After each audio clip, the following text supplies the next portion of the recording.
Media വണ്ണും news 18 മാത്രമാണ് ഗോപിനാഥ് മുതുകാടിനെതിരെയുള്ള ഇത്രയും വലിയ ഇഷ്യൂ ഒരു വാർത്തയായിട്ട് കൊടുക്കാൻ തയ്യാറായത്.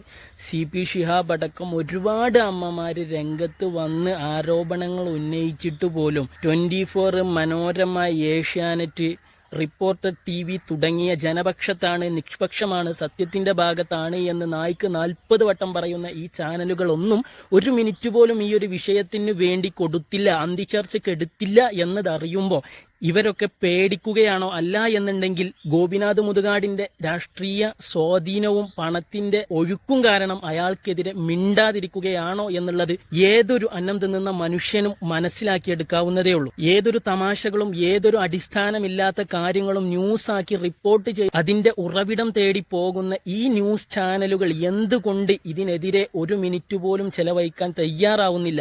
ഇത് ഒരാൾ ഉന്നയിക്കുന്ന ഒരു ആരോപണമല്ല. ഒരുപാട് അമ്മമാര് വ്യത്യസ്ത സമയങ്ങളിൽ വ്യത്യസ്ത കാലഘട്ടങ്ങളിൽ ആ ഒരു മേജിക് പ്ലാനറ്റിൽ ഗോപിനാഥുമായിട്ട് ബന്ധപ്പെട്ട് പരസ്പരം ബന്ധമില്ലാത്ത ഒരുപാട് പേര് ഇയാൾക്കെതിരെ ഒരേ ആരോപണങ്ങൾ ഉന്നയിക്കുമ്പോൾ അതിനെ ചോദ്യം ചെയ്യേണ്ടത് നിങ്ങളുടെ ഉത്തരവാദിത്യമാണ്. അല്ലാതെ ഒരു അന്വേഷണം വരട്ടെ, അതിന്റെ സത്യാവസ്ഥ പുറത്തു വരട്ടെ എന്നും വിചാരിച്ച് കാത്തു നിൽക്കുന്ന നിങ്ങൾ ബാക്കിയുള്ള വിഷയങ്ങളിൽ ഇങ്ങനെയുള്ള ഒരു കാത്തിരിപ്പ് കാണാറില്ല. ഗോപിനാഥ് മുതുകാട് ചെയ്യുന്നത് അയാൾ ഈ വികലാംഗരായ ഓട്ടിസം ബാധിച്ച കുട്ടികളുടെ തന്തയാവാൻ ശ്രമിക്കുകയാണ്. അതിനിവിടെ ആരും മുന്നോട്ട് വരേണ്ടതില്ല.